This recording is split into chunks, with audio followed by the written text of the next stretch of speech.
Hola amigos, bienvenidos a mi espacio, soy David Parcerisa y hoy tenemos a un invitado muy especial, el señor Joan Tudela. Hola Joan, Hola, ¿qué bienvenido. hay, David? Buenas tardes.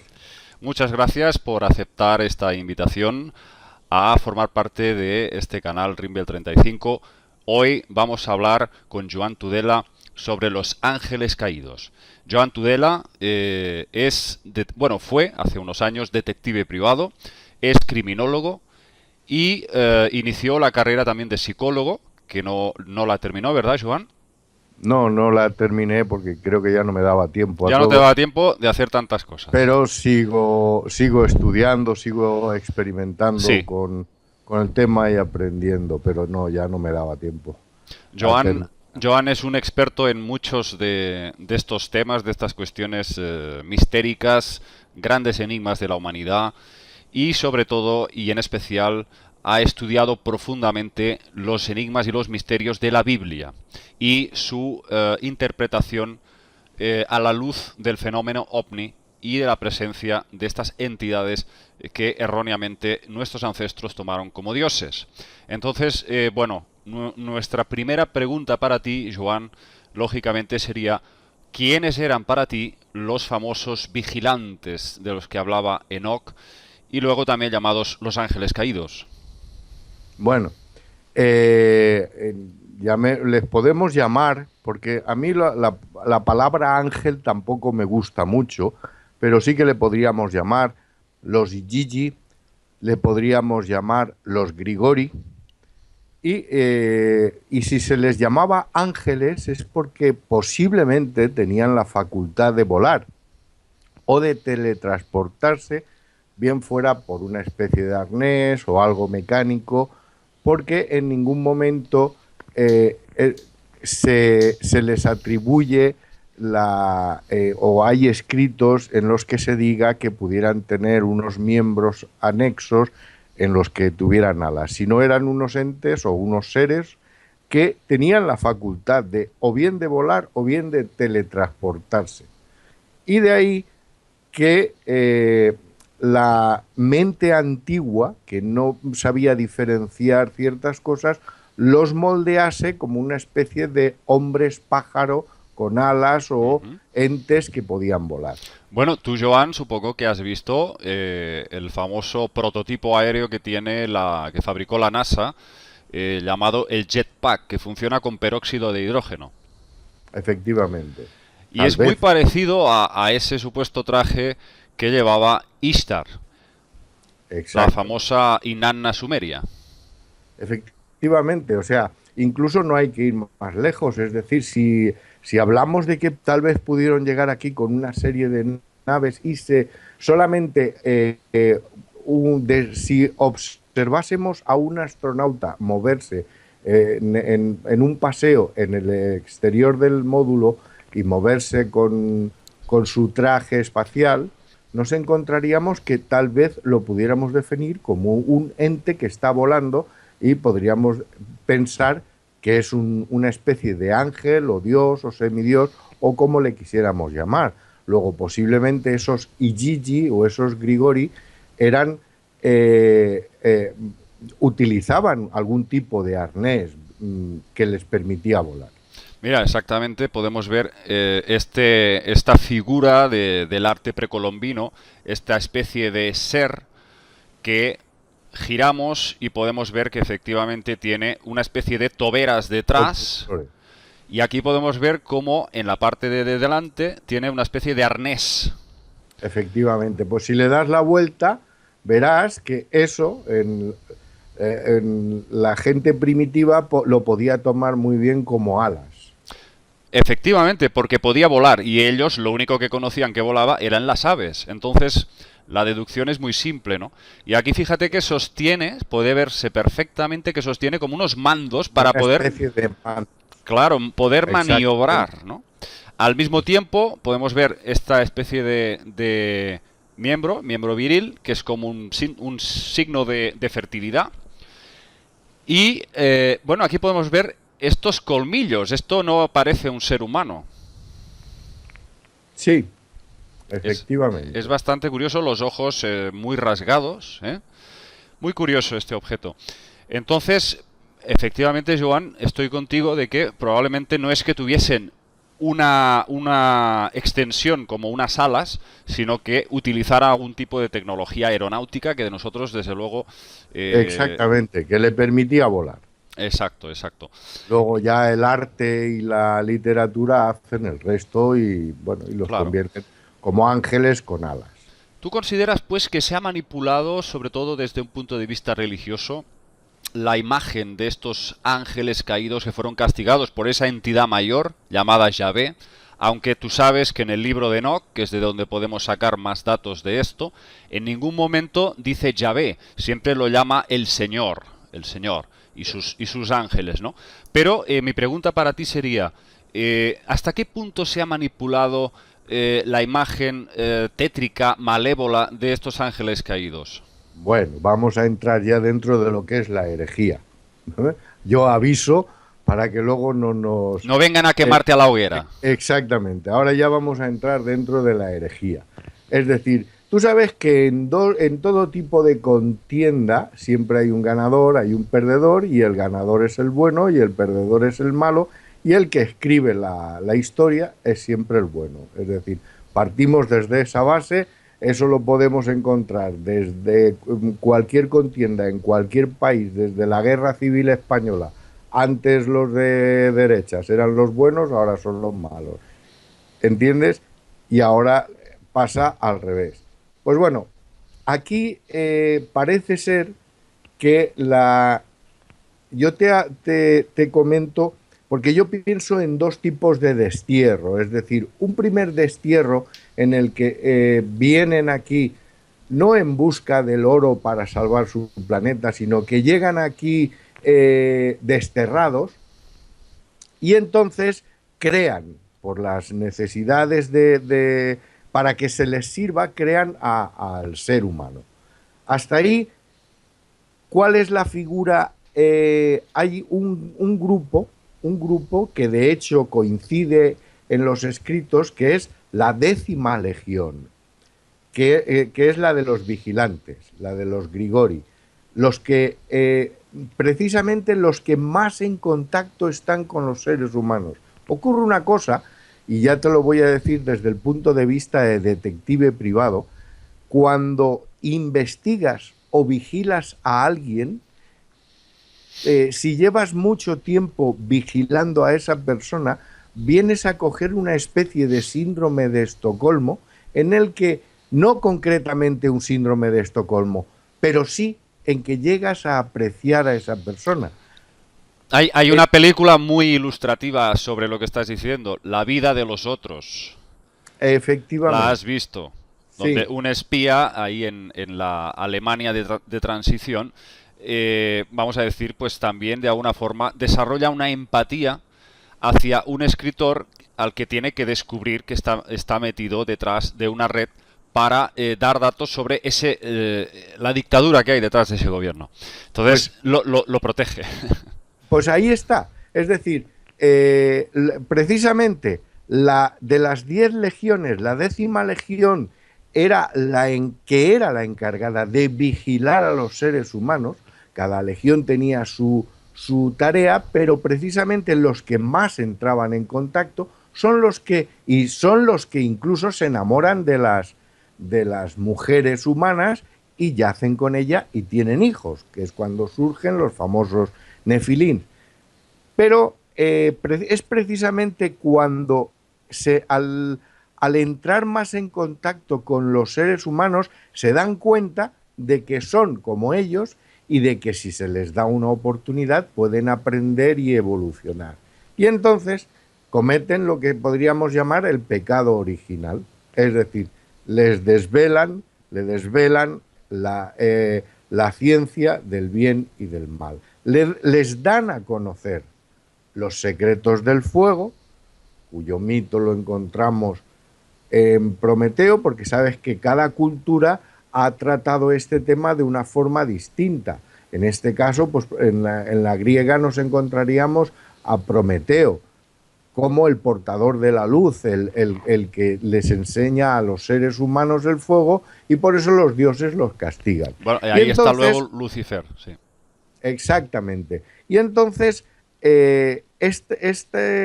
los Grigori al, empiezan a sentir un cariño especial por los seres humanos y les enseñan. Les enseñan la agricultura, les enseñan la ciencia médica, les enseñan la magia, les enseñan los trucos de la alquimia, y esto ofende a los supuestos dioses eh, que estaban un poquito más arriba del tema, y entonces es cuando se produce esa rebelión y ellos son considerados los ángeles caídos. Dependiendo de cómo veamos la versión la podemos ver de una forma, de otra, porque hay distintas versiones. Si es anterior a la Edad Media, nos encontraremos con Satanás y Lucifer, donde te los van a demonizar y te los van a tratar como entes horribles. Y si es anterior, pues nos encontraremos con la figura de Azael, o también en otras culturas llamado Azazel, que es el que encabeza un poco la rebelión contra los dioses o los supuestos dioses, porque para proteger un poco a los seres humanos. Es decir, ellos piensan que si se les da una oportunidad, pues pueden llegar a evolucionar de una forma natural. Esto ofende a los dioses y entonces son desterrados al inframundo. Pero con la particularidad de que en todas las culturas, tratemos el tema que tratemos, el que capitaneaba, Azael, Prometeo, Lucifer, es separado del resto de la legión. Es separado del resto de la legión y encadenado aparte, porque temen que nuevamente pudiera allá donde fueran desterrados, porque por algún motivo piensan que no los pueden matar, porque de hecho se conocen el secreto de la vida eterna, el agua de la vida, lo conocen, y entonces, como saben que no les pueden matar, lo único que queda es el destierro. El destierro. ¿Y dónde crees tú que era ese destierro? Ese lugar, digamos, sumergido en las sombras, en el lugar más, más profundo del Hades, decían los griegos, ¿no? Sí, ahí ya nos tendríamos que ir a esa famosa teoría de la tierra hueca, o o que yo, más que de la tierra hueca, me decanto por zonas oscuras, escondidas. Y ¿A eso también, te refieres a dimensiones como una especie de prisiones dimensionales donde no se puede, quedan como atrapados? existe, Una zona bueno, cero. Tú sabes que yo la filosofía que practico es la filosofía de los elementales, ¿no? Entonces, bueno, existe una vinculación precisamente en la que los elementales decían que o sea, los entes que eran desterrados desterrados a una especie, a una parte del bosque donde nadie podía penetrar, donde solamente las mentes, donde solamente la parte oscura del alma era capaz de poder entrar allí, ¿no? Y eso era como si fuera el infierno, o como si fuera, pero podríamos estar hablando de una especie de dimensión, o no sé cómo explicártelo, bimensionalidad dentro de las tres dimensiones. La segunda. Exactamente, donde permanecen ocultos, porque tanto incluso la Biblia, hasta el momento en que sean liberados.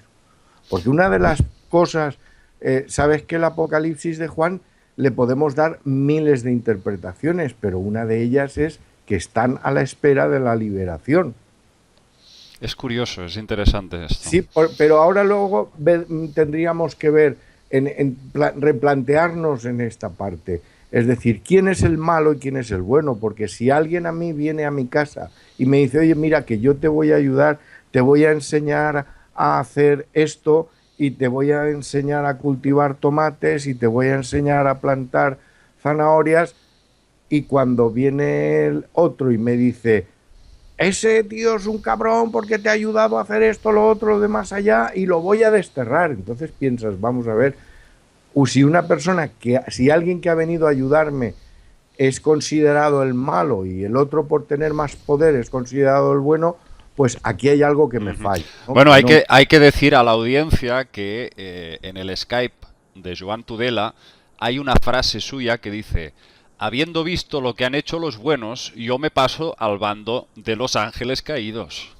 Sí, en Me parece realidad, muy... después de ver lo que hacen los buenos, pues es verdad, prefiero ser un ángel caído, porque además con una particularidad, todo el poder, todo lo que implica poder, está unido a la Iglesia, a los estamentos religiosos de todo tipo, bien sea el Islam, bien sea la Iglesia Católica, bien sea la Adventista, todo lo que implica poder, el judaísmo, está unido a los vínculos eclesiásticos, con lo cual ya te da que pensar de que el poder está dentro de esa especie, aunque no lo queramos pensar, posiblemente estemos viviendo una especie de teocracia en el que el poder de unos dioses o supuestos dioses son los que están manejando todo el cotarro. De hecho, si no fuera así, y creo que mucha gente estará de acuerdo conmigo, todo el mundo viviríamos en un mundo en el que todos tuvieran las mismas oportunidades. Las mismas, ¿sabes? exacto. Una igualdad social, no claro. Exactamente, viviríamos dentro de una igualdad social. Yo creo que el problema es que cuando hablas de esto ya te consideran que eres un hereje. Y es decir, vamos a ver. Bueno, está... Sí. O yo qué sé, o pones en duda un poco dentro de un contexto religioso la palabra de Dios, la pones en duda el Dios de la religión judaica o católica, y ya te dicen que eres un demonio, un luciferino, bueno, en fin, es tremendo. O sea, se te echan encima, pero de una forma brutal, como lobos, se te echan al cuello. Porque realmente la programación que se ha realizado ya está planificada para que esa sea la reacción natural cuando alguien pone en duda o cuestiona la versión oficial de estos credos. Es que a lo mejor el verdadero Dios, o lo que podríamos llamar Dios, está tan lejos de nuestra propia realidad que no somos capaces ni tan siquiera de poder definirlo. ¿Entiendes? Totalmente. Porque posiblemente si hablamos de ese primer destierro, pues podríamos estar hablando de una especie de lucha entre que hay unos escritos que se le atribuyen al famoso Evangelio del vampiro, que decía que al principio la luz y las tinieblas convivían en perfecta armonía, y posteriormente ambas se rebelaron y los perdedores fueron desterrados. Y a partir de ahí dice que es cuando llegaron a un jardín de los que el verdadero Dios tiene reservado para las especies, que lógicamente se refiere a la tierra, y la repoblaron. De tal forma que a partir de ahí surge el segundo destierro. Y el segundo destierro es que aquellos que encabezaron la repoblación de esa tierra, de ese jardín, habían creado una especie híbrida esclava. Y los otros se rebelaron para que esta especie, que incluso no es que se rebelaron, porque ellos no se rebelan, es decir, son los otros dioses los que se mosquean, porque estos, pensando que les están vigilando y que al margen de que cumplen el servicio que se les ha encomendado de vigilarles, dice, pues mira, de paso le voy a enseñar a cómo hacer esto. De paso le voy a enseñar a las mujeres a cómo ser más bellas, a maquillarse. Les voy a enseñar unos trucos de magia. Les voy a enseñar unas hierbas que curan. Claro. Y esto ofende a los Claro. dioses. ¿De dónde viene toda la tradición chamánica? ¿De dónde viene la magia wicca? La magia de los celtas. ¿De dónde vienen todas estas tradiciones que nos han aportado algo de luz sobre el velo que hay tras la materia? Cómo llegar a alcanzar otros estados vibracionales superiores y cómo manejar, como tú eres experto, los elementos de la naturaleza. Ha sido todo proporcionado por estos ángeles caídos. Y efectivamente la gente tiene que entender, por supuesto, el concepto de que la historia la escriben los vencedores y no los vencidos. No, lógicamente. De hecho, hay unas especie, los antiguos alquimistas elementales, una de las variantes que hacían era precisamente descubrir cómo poder crear ese oro para alimentarse y poder convertirse como dioses. Por eso eso estaba tan perseguido, porque no querían que nadie descubriera el porqué de todo eso. Claro, eso entonces, es en lo que, perdona que te interrumpa, es en lo que creo yo, no sé si estarás de acuerdo conmigo, que fallaba Sitchin. Sitchin creía que venían a buscar el oro para reparar la débil atmósfera de su planeta Nibiru. Cosa que para mí es un cuento porque, lógicamente, no hay en los textos nada absolutamente sobre el tema. Yo creo que sí que utilizaban el oro, pero creaban lo que podíamos llamar el polvo del oro, el oro monoatómico, y eso sí lo ingerían, lo tomaban con una especie de cálices, y, por supuesto, eso les procuraba una longevidad absolutamente inabarcable para nosotros. De hecho, incluso el primer híbrido que crean, el primer ser humano, es, si no inmortal, muy longevo. ¿Por qué? Porque luego se manipula el ADN, en Génesis capítulo 6, dice, acortaré la vida de los seres humanos en 120 años. ¿Por qué? Porque precisamente es cuando se cambia. Y aquí ya ya dejamos la herejía y nos vamos a la ciencia. Si cambiamos que las células de los seres humanos, en vez de nutrirse, de asimilar el oro, asimilen el hierro, estas células, porque si no podemos asimilar el hierro o la falta de hierro en la sangre, crea una enfermedad mortal que se llama anemia ferropénica, ¿vale? Si en vez de absorber el hierro, absorbiéramos el oro, la particularidad es que no tendríamos esa anemia ferropénica, sino que además no tendríamos el efecto negativo de la oxidación de la célula. Es decir, ¿qué hacen? La teoría mía, fundamentada en diversas hipótesis, es que para acortar la vida de los seres humanos en 120 años, lo que hacen es eliminar la capacidad en el ADN, la capacidad de absorción del oro de las células y cambiarla por el hierro. Con lo cual tendrá el mismo tipo de alimentación, pero oxidará la célula.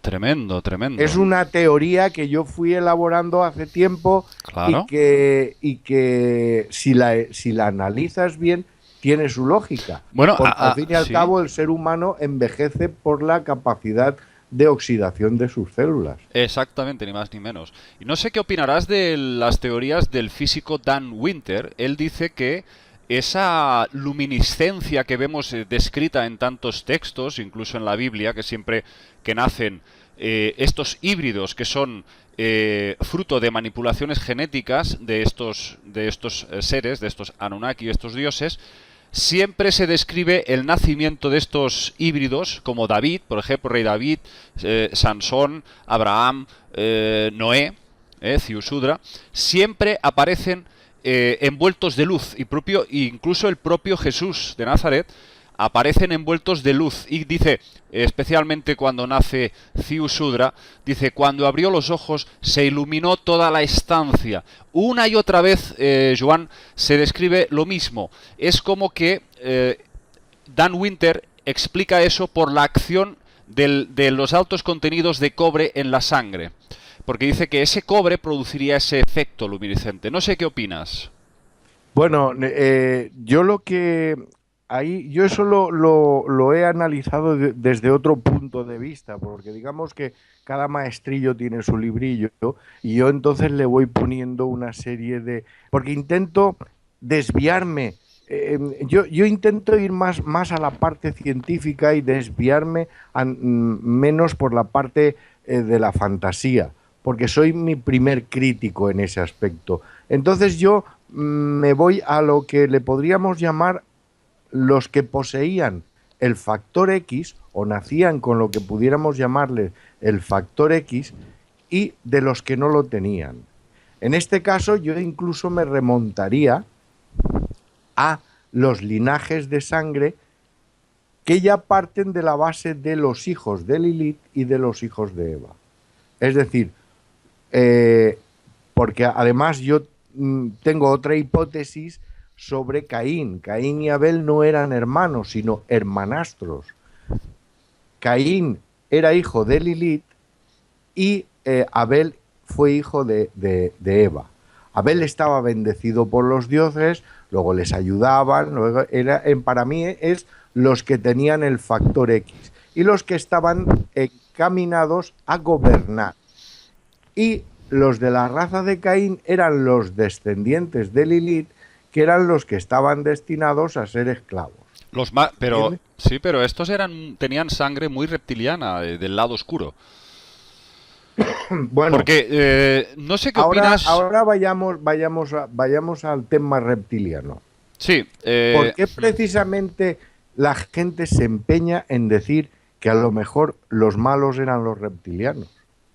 Bueno, porque en Génesis, cuando la manzana, cuando les enseñan el simbolismo del árbol de la ciencia del bien y del mal, y les dicen, toma, come de este fruto y aprenderéis. Se refiere a una serpiente, a un ente reptiliano. Por supuesto. Simplemente estuviéramos hablando de que los Grigori a lo mejor tuvieran una descendencia reptiliana. Sí. ¿Entiendes? Bueno, hay mucha... Pero aparte de esto, luego lo podemos traspolar a la famosa serpiente alada, que no recuerdo el nombre ahora. Quetzalcóatl. Quetzalcóatl, que es bastante difícil de pronunciar. Bueno, pues lo podríamos incluso traspolar a eso, porque si juntásemos todas esas religiones y culturas, siempre encontramos un único patrón. Siempre hay un patrón que es el mismo. Los dioses que vinieron del cielo y que dominaron la tierra y que unos ángeles o unos entes enseñaron a los hombres a hacer cosas, estos se mosquearon y los desterraron. Claro. Esa es para mí la parte común en todas las culturas. Y Joan, ¿no crees factible que haya habido dos líneas genéticas diferenciadas? Es decir, una línea reptil, ambas Sí. del mismo, vamos a decir, de la misma naturaleza reptiliana, pero una partiría del dios Enki, el dios sumerio Enki, y que estaría vinculado siempre con los Igigi, con los vigilantes, los ángeles rebeldes, y esta línea genética habría sido diseminada hacia la humanidad a través de generaciones y generaciones, y una segunda línea que sería la que probablemente estaría involucrada con los monarcas, con los que nos dirigen, los que nos controlan. Esta segunda línea sería, por supuesto, el lado frío, el lado oscuro reptiliano. Sí, digamos que vendrían de parte de Enlil, es decir, porque aquí a los reyes, aquí pasa como siempre incluso con los partidos políticos. Aquí te ponen al candidato para que le elijas y votes y punto. Nadie sabe de dónde ha salido. Pues esta es la cuestión. Aquí hay un primer rey, hay un primer monarca en la cultura hebrea, que es cuando al poco de tomar las murallas de Jericó y todo eso, se crea el primer monarca, pero prácticamente viene impuesto. Es decir, aquí tenéis a un rey que nadie sabe de dónde sale, pero que de golpe y repente todos tienen que considerar lo que es un rey. Es decir, esta línea de sangre pone a sus propios gobernantes y ya ponen especial cuidado en que esa línea de sangre permanezca pura. Sobre todo en el reino de Judá, que ahí la de Salomón y David es escrupulosamente seguida, esa línea, que no se escape. Ahí tenemos la lista, el listado de reyes. Sí. Ahí me surge otra hipótesis que puede ser un poquito descabellada, pero si te das cuenta, primero la vincularé a la maldición bíblica que dice que Dios castiga hasta la 4ª generación, ¿vale? Pues ahora coges eso, lo dejamos aquí al lado y vamos a lo que sería el linaje de sangre. Pienso que una persona, o sea, un ente, se regenera o renace o se reencarna en la 4ª generación. Por eso cuidan su linaje de sangre. De tal manera que, por ejemplo, los Rockefeller, ¿no? Imagínate que el abuelo se muere y su hijo, su nieto, su bisnieto y su tataranieto surge él. Por eso necesitan cuidar la fortuna. Es una de las explicaciones total que intento buscar a esta avaricia tan creciente, porque la fortuna no cabe en el sudario. Pues es una teoría muy interesante. Entonces hay que ir, yo me cojo a esa maldición bíblica en la que dice, si Dios se mosquea, castiga hasta la 4ª generación. ¿Por qué? Porque si castigara al primero, segundo o tercero del linaje, no le haría nada, pero como volvería en la 4ª reencarnación, ahí es donde recibiría el castigo que merece, ¿no? Claro, por supuesto, los textos antiguos, incluida la Biblia, si le damos una visión un poco más cercana a la física cuántica, a la ufología, incluso a la psicología básica, es decir, analizamos cada uno de los textos, las palabras que pronuncian estos dioses, se delatan. Se delatan y ofrecen datos muy, muy precisos y muy interesantes. Ahí está el tema, Joan, de que mucha gente, por supuesto, tú sabes, nos escriben y nos dicen, es que no hay pruebas. Y yo siempre digo lo mismo, las pruebas están en los textos, en el estudio global, en conjunto, de todas las culturas del mundo. Esa es la prueba más importante. La gente quiere que les traigas en una bandeja de plata los restos de un extraterrestre, por decirlo así. Y no se trata de eso. No hay pruebas, pero hay indicios que te hacen pensar, porque yo siempre digo que trabajamos con teorías e hipótesis, pero que ahí están. Esas teorías e hipótesis, lo que tenemos que aprender es a desarrollarlas.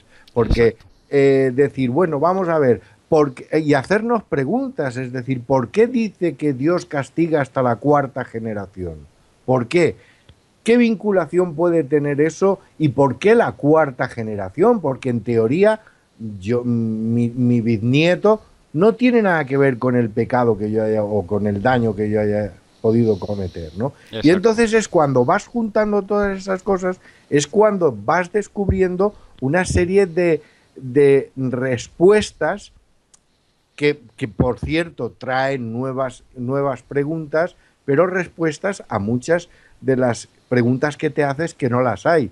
Claro. Y es a partir de ese momento cuando vas atando cabos. Claro. Lógicamente, pruebas, ojalá tuviéramos una prueba. Yo no querría más lotería en este mundo que tener una prueba palpante de todo lo que estamos Claro. diciendo. Yo creo Porque, que todo se trata del análisis y del trabajo de muchos años de investigación.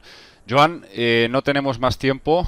mm, Lógicamente, bueno, yo aquí. quería Sí. romper una lanza en favor de Zacarías Sitchin porque se le ha Ujú. criticado mucho, pero hay que entender una Y cosa. yo el primero.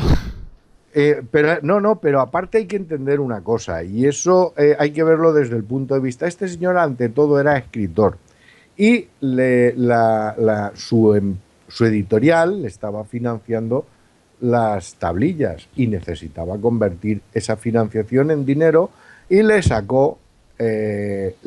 obligaron a que, para mí, que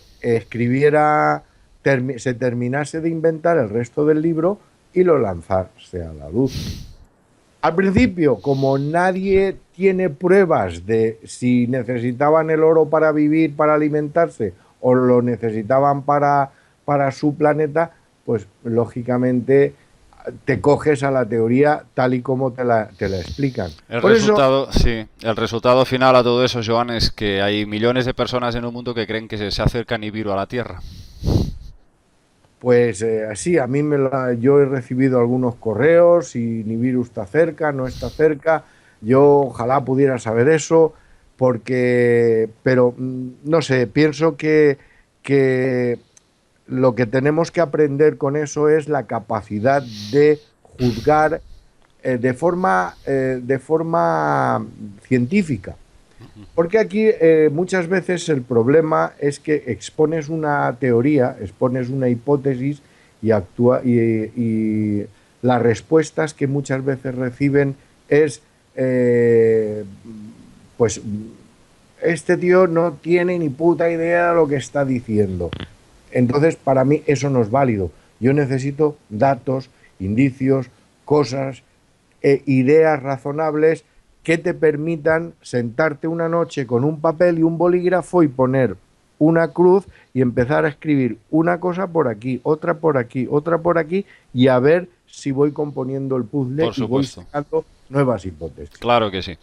Joan, te agradezco enormemente tu exposición, que ha sido muy interesante, y te aseguro que vas a estar más veces aquí con nosotros en Rimble 35. Pues nada, cuando quieras, para mí sí sabes que siempre es un placer.